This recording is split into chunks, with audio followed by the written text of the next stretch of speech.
Missing fingers, scraped eyes, big knockouts. Don't you just love this sport? Welcome to Cage Minds MMA show.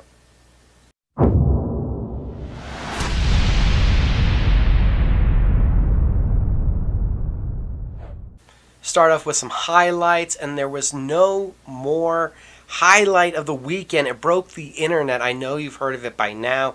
Cage Fury Fighting Championships number 94, the first of a double header, where in fact Devin Goodall kicks off Caitlin Olov's index finger, left ring finger, kicks off. Yes, in the first round, about 90 seconds into the fight, and somehow this missing finger is not noticed.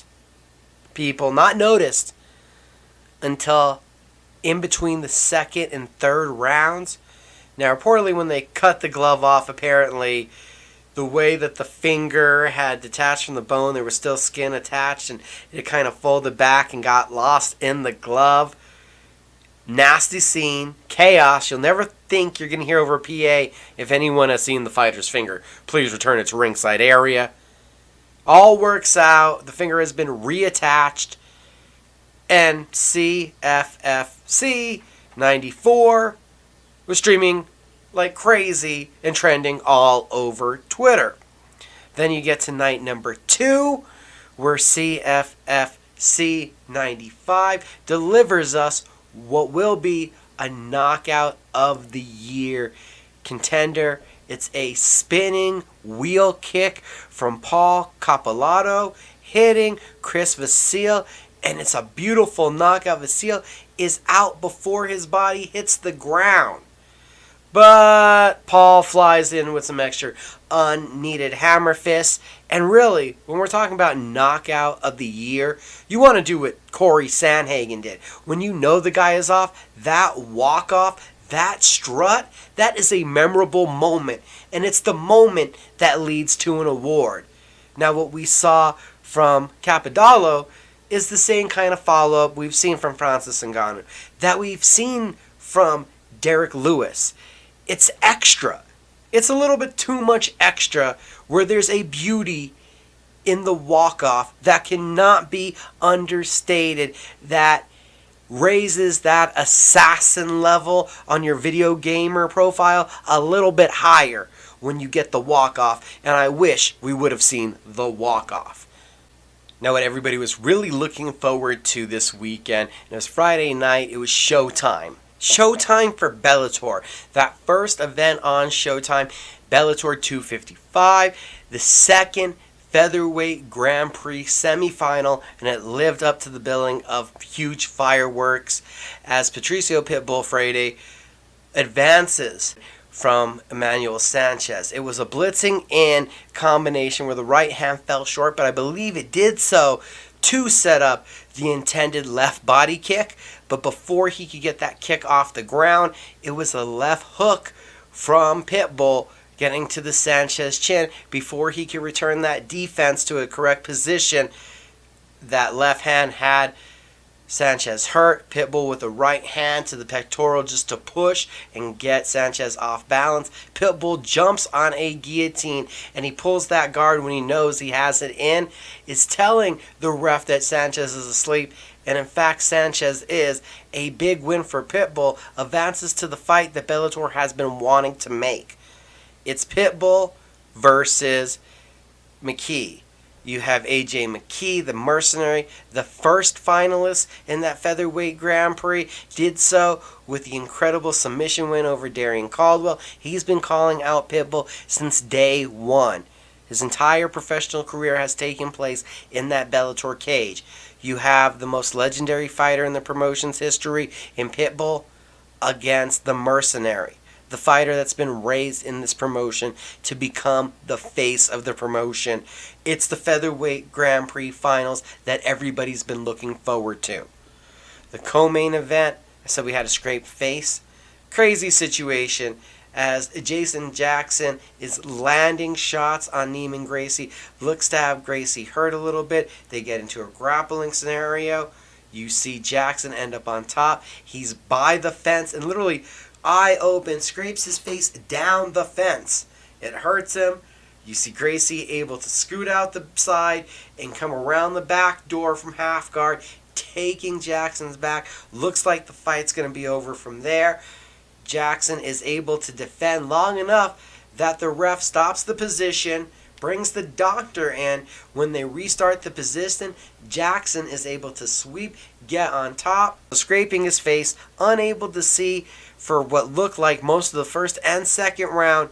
But with the first round of effort and a third round of top control, Jason Jackson outlasts Neiman Gracie for the decision victory. That is number 6 beating number 3 in those welterweight rankings. We had a debut, Usman Nurmagomedov. I told you guys I could not wait to see this one against Mike Hamill. And Nurmagomedov, a jab-based offense. Great fundamentals working from behind that jab. And then a plethora of kicks. I mean, all kinds of kicks in his arsenal. From the body kick to the teep kick to the high kick, going with a question mark kick, and even hitting some low kicks. Very well-rounded striking arsenal from Nurmagomedov in that debut decision win over Hamill. So everything we were looking for. Talk about everything we were looking for in a prospect. That's the featured prelim in the debut of Magomedov, who is able to apply pressure, take down CJ Hamilton, and then when Hamilton tries a lazy get-up, Magomed jumps on the back and secures the rear naked choke early into the second round. Everything that we expected of the Russian bantamweight. Highlight of the prelims in the fashion of knockouts. I thought it was what Mando Nall did to Ricardo Sexas. If you don't know, Sexas has a black belt in Muay Thai in King's MMA.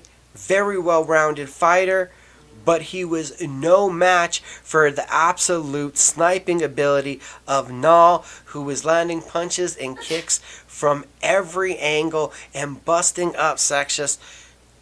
Crazy amounts of blood coming out from just one round of devastation, and what was to be a big right hand but even sent Nall off his feet, looking more like a Superman punch, seals the deal and puts Sexas on his butt.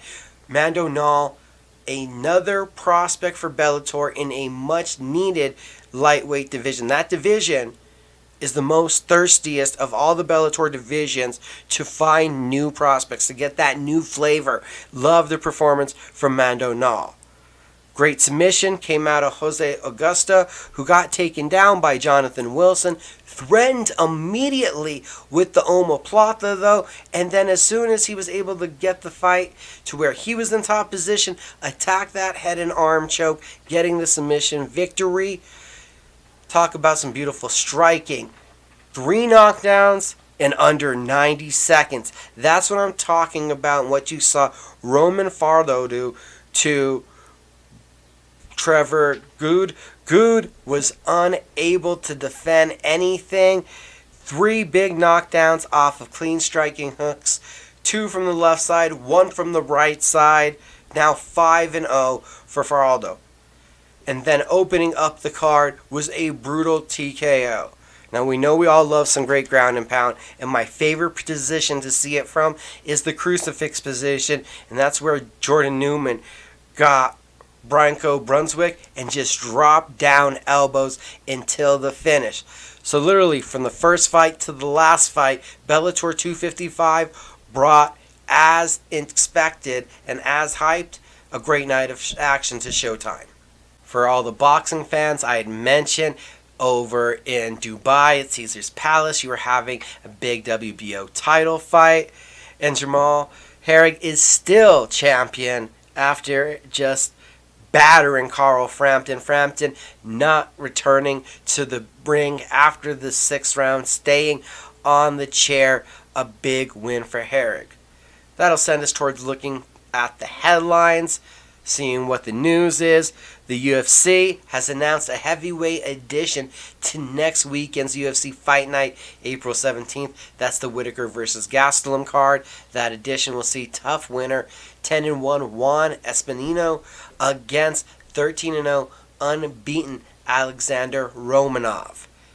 Tough 29, the coaches have been announced, and they will be featherweight champion Alexander the Great Volkanovski and number 2 ranked contender, the next title challenger, Brian T. City Ortega, who was featured recently in the new Venom rollout. Yes, goodbye Reebok, hello Venom. That is a big note for everything that's going on in the MMA and combat sports world.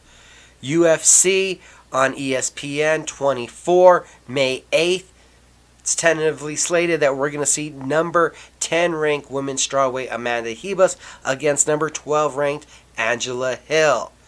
June 13th, UFC 263 in a welterweight addition to that card. Number 8, Damian Maia is going to be taking on number 13, Belal. Remember the name Muhammad. Good to see that Muhammad is returning and that there's no ill effects suffered from that eye poke from Leon Edwards. UFC Fight Night on June 19th has a main event. It's a top 10 featherweight matchup where Chan Sung Jung, the Korean Zombie, the number 5 ranked contender, is going to be taking on Dan Ige, the number 8 ranked contender. That one's going to be a banger. Both guys, huge knockout power. And then the following weekend, June 26th, UFC Fight Night is a heavyweight main event. Top 5 heavyweights, number 4 ranked Cyril Gane against number 5 ranked Alexander Volkov, the former Bellator heavyweight champion. And in a bantamweight addition to that card, 15-1, Hani Barcelos is going to be taking on former WSOF champion Timur Valiev. UFC 264 on July 10th. I told you guys last week it was rumored and expected. Now it's official. That card will be headlined by Conor McGregor, Dustin Poirier, the trilogy fight. The card will also see in the co-main event spot a top 5 welterweight matchup. Number 2 ranked contender Gilbert Durinho Burns against number 5 ranked Stephen Wonderboy Thompson. And that's all the news that we have for the UFC. Jump on over to Bellator. A fight has been postponed from Bellator 256 this week to next week's Bellator 257. That is the fight between Julia Budd and Diana Silva. That would have seen the number 1 ranked contender against an unranked opponent. Again, that one's just moving back 1 week. Announced for Bellator 257, number 4 ranked featherweight Pedro Carvalho is going to be taking on unbeaten number 7 ranked Australian J.J. Wilson. The same card will be seeing number 5 ranked Julius Anglickas in the light heavyweight division against Gregory Millard, and number 7 ranked heavyweight Steve Mowry versus Sean Asher. In news on Bellator 258, you're going to be seeing Brian Moore versus Eric Perez in that card. It's a bantamweight matchup. And Chris Cyborg returns to Bellator to defend the women's featherweight title on May 21st. It headlines Bellator 259, and the bout will be a rematch against number 4 ranked contender Leslie Peacemaker Smith. If you guys remember, Smith welcomed Cyborg to the UFC. That fight lasted about 2 minutes as a Cyborg flurry of punches actually busted Smith's ear apart and out of fighter safety. That one was stopped, and that was the right move, obviously. That May 21st card has also gained at middleweight top contenders. Number 5 ranked Fabian Edwards is going to be taking on number 4 ranked Austin Vanderford, who is unbeaten at this point, 10-0. You'll know him as the husband of Paige Van Zandt. That's our Bellator news. Moving over to the Legacy Fighting Alliance. LFA will have back-to-back events. LFA 104 on April 16th, LFA 105 on April 23rd, and LFA 106 April 30th. Move on over to the PFL. A quick note for you there. After a recent domestic violence arrest, Johnny Case will no longer be a part of the upcoming PFL season, and he has been replaced by Alex Martinez. It's time for the One Championship debut on TNT. They go live Wednesday night. We're talking about tomorrow night or tonight, depending on when you're seeing this, how quickly I can get it uploaded. 1 on TNT 1. The main event, Demetrius Mighty Mouse Johnson versus Adriano Moraes for that one Flyweight Championship. Again, that's a 135-pound title. They have these guys hydrated. Every weight class is up 10 pounds from what we recognize here in America over there with what they're doing with one championship. Moraes, 18-3, a Brazilian Jiu-Jitsu black belt. Has won 5 of his last 6 fights. Has 9 submissions, 3 knockouts, an accomplished Brazilian Jiu-Jitsu black belt who's been doing great things in one championship. DJ, we know him, 33-1. Incredible run of title defenses in the octagon. The greatest flyweight champion the UFC has ever known. 3-0 so far in one championship. That nasty guillotine in his debut. And since then, 2 decision wins, 1 championship. Commentator Michael Chiavello has pointed out that DJ has had a little bit of a learning process going against Sanda strikers and Wushu Kung Fu style strikers that there are in the Philippines and there in Asia, compared to where we have a lot more just kickboxing and Muay Thai fighters in where we do here in MMA in North America. So it's been a bit of a process, but DJ still unblemished. Who walks away with the world title? Moraes fighting for respect. One championship knows DJ is the draw. He's the reason people are going to turn into TNT. He has already accomplished what they wanted. Now it's, does another martial artist break into that world stage? Does he get that American respect? Or does DJ once again show his dominance and go around the world to collect that belt too?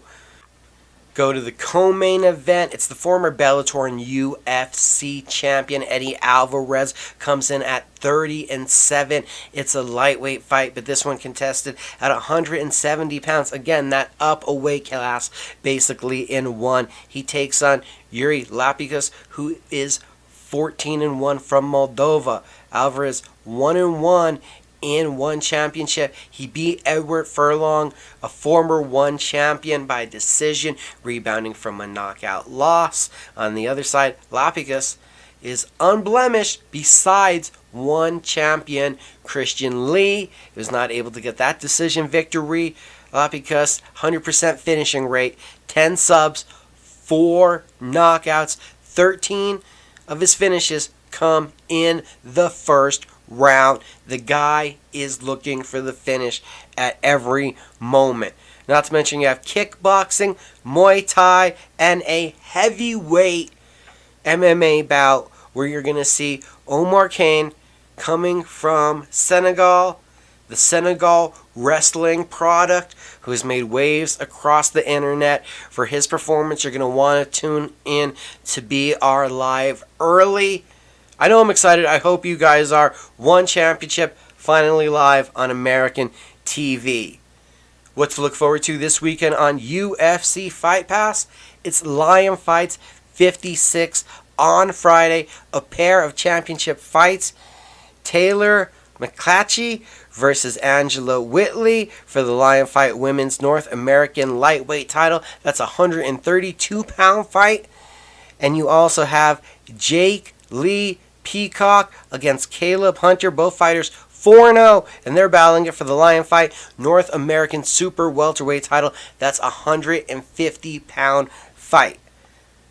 Friday night, again, you have Bellator on Showtime. It's Bellator 256. This kicks off the light heavyweight Grand Prix. The former champion, current heavyweight champion Ryan Bader at 27-6 versus number 4 ranked contender Lyoto the Dragon Machida. The former UFC champion comes in at 26-10. This is a rematch. Bader has won 7 of his last 8 fights, and 5 of the wins have come by knockout. While Machida, 4 of his last 6 fights have went to a split decision, and he's 2-2 in those 4 fights. What made Machida special was his karate styling. It was very hard for people to figure out. But once the book was open, people kind of got the word out about the effectiveness of the leg kicks. Not to mention, as the older Machida's got, His biggest advantage was speed, and it's starting to slow down, and the other fighters are catching up to him just a little bit more as he's aged. Ryan Bader still has that wrestling pedigree in his back pocket. You got to know that Bader comes in as a favorite, but Machida is still a live underdog with that Brazilian Jiu-Jitsu black belt and out-of-nowhere kicking game. In the co-main event, number 2 ranked women's flyweight contender Liz Carmouche takes on former Invicta FC champion Vanessa Porto. 2 talented grapplers there. A slight striking edge I'd get to Porto, but we know that the big show experience, the raw power, athleticism, and all of those dynamics go in the favor of Liz Carmouche. Be interesting to see who here earns themselves that opportunity at the women's flyweight title in Bellator. This is a number 1 contenders fight as far as I'm concerned. In the featherweight division also, you have Adam Borish, who's number 3 ranked contender, taking on the number 8 ranked contender, Jeremy Kennedy. Borish, 6 finishes in his 8 Bellator wins. He's 8-1 inside of Bellator. Not to mention a superb submission game for the Hungarian. Kennedy, 3 of his last 5 wins come by knockout. The Canadian is lengthy and has a technical striking game. On the main card, we open up with Goichi Yamauchi against Dan Moret. That lightweight division, like I said, it's kind of went under the radar. It's really went unnoticed. Bellator hasn't been propping up 155 pounds as much, and Goichi Yamauchi has a huge opportunity to bring the spotlight to himself and to say why he should be fighting Patricio Pitbull Freire, the double champion, and be there waiting for Pitbull when he's done with AJ McKee in this featherweight Grand Prix. The prelims, Dalton Rosa versus Tony Johnson in the middleweight division has got to be the one highlighted across the board. Not to mention, you have one flying under the radar in the bantamweight division. It's a top 10 matchup, 10 versus 8. 8 being Cass Bell, who's 5-1. 10, Jarnell Lugo, unbeaten at 5-0. Creeping up the rankings, getting there to the main card. Big opportunity for the winner to get notoriety going forward. Not to mention, 2 incredible bantamweight prospects also on the card. Top-notch wrestlers that you will learn to know a lot about as they progress in Bellator. Talking about Jalen Bates and Cody Law are both going to be in action. So it's I'd say a notoriety, name-wise, name recognition, it's on a lower tier, these prelims, than what we saw at Bellator 255. But still, several intriguing prospects that you'll want to see how they progress, and if you're really hardcore, you're going to want to be paying attention to these Bellator 256 prelims. That leads us to Saturday, where the UFC is on ABC for the second time. The middleweights are on top. It's Marvin Vittori, the number 6 ranked contender, a 6-fight win streak, 16-3-1, taking on Kevin Holland, who's 21-6, the number 10 ranked contender. Vittori, 9 of his 11 finishes come by way of submission, but he's not your traditional wrestler. The Italian comes in firing big power shots and looking for that knockout, usually chokes guys out after hurting them. Holland, he has 8 wins in his last 10 fights, 3 first-round knockouts in his last 5 wins, and 12 wins by knockout overall for Kevin Holland, who was the 2020 Fighter of the Year. And this is a huge opportunity to get back into the rankings. You're at number 10 right now. You took a little bit of a slide, losing to Derek Brunson, getting dominated in the wrestling game. You can erase all that with a win over Vittori. Vittori clamoring for a title shot, wanting his rematch with Israel Adesanya. You can steal all that hype and momentum if you're Holland with a big performance, scoring the knockout, getting the victory. It's like that Brunson fight never happened. It goes away if you beat Vittori in an impressive fashion. For Vittori to keep the hopes alive of the rematch, to keep the hopes alive of getting that middleweight title, you have to win this one. You're supposed to do it.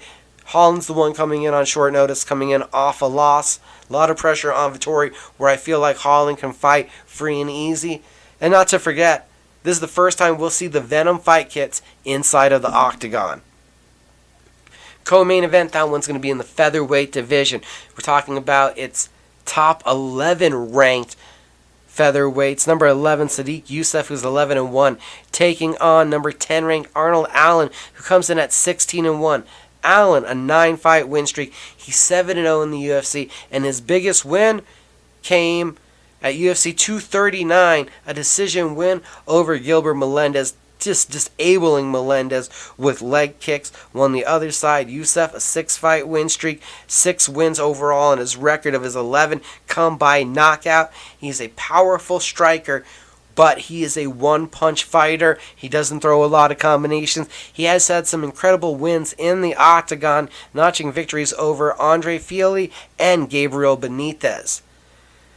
In the feature fight, you're seeing Contender Series vets meet as Alisha Kahab Kirivayev, who is 13-0, makes his official octagon debut against Kyle Dawkins, 10-1. Both guys tenacious grapplers. Sam Alvey is going to be taking on Julian Marquez, and for the breakdown on that one, you got to know that Marquez is just a more active fighter.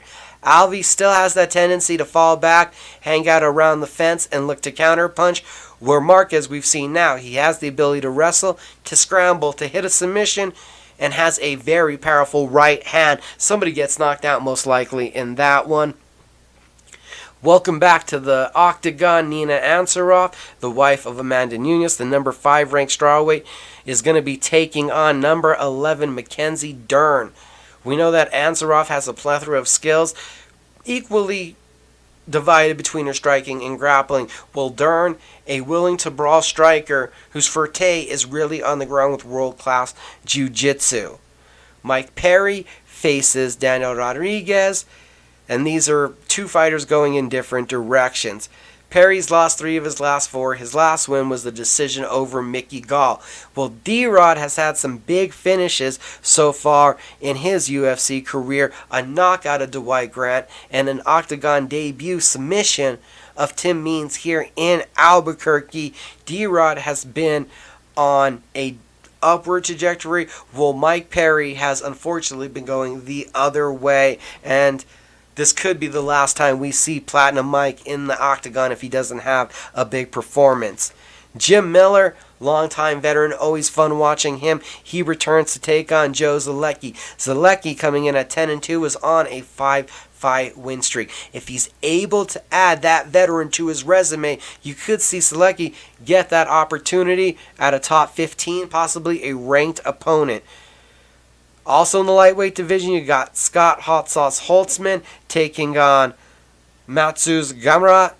Holtzman has won 5 of his last 7, looking to rebound from a knockout loss to Beneil Dariush.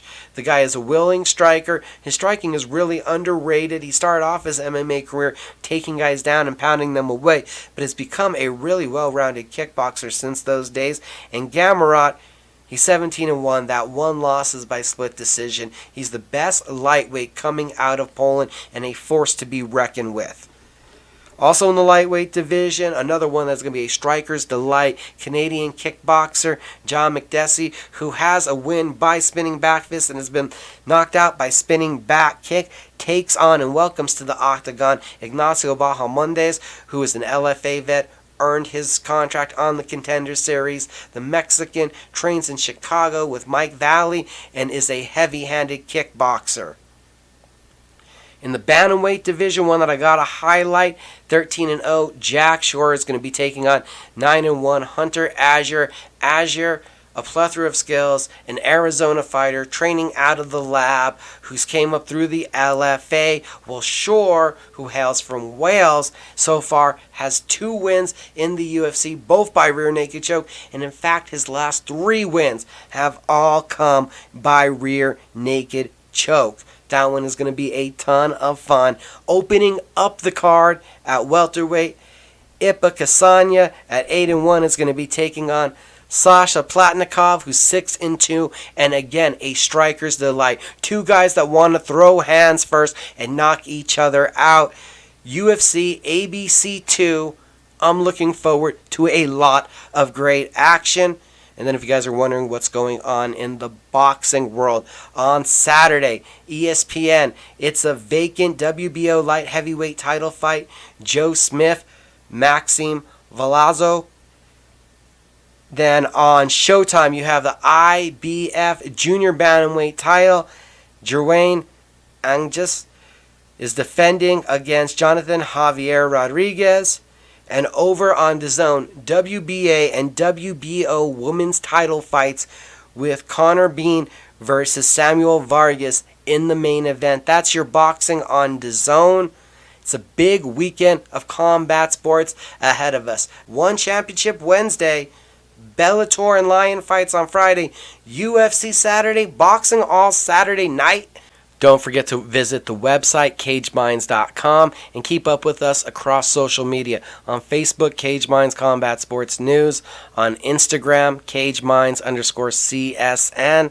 Also on Twitter, at CageMindsMMA. You can follow my own personal one, at FrankelMicah. Don't forget to check out the podcast on Anchor FM and on Spotify, Micah Frankel's Cage Minds. Also, if you have the opportunity, every Saturday you can hear me on the Sports Animal or SportsAnimalABQ.com, 11 to 1 on Saturdays, part of On the Mic with Mike Adams. If you could, please like the video, share the video, subscribe to the channel. Thanks for joining me this week.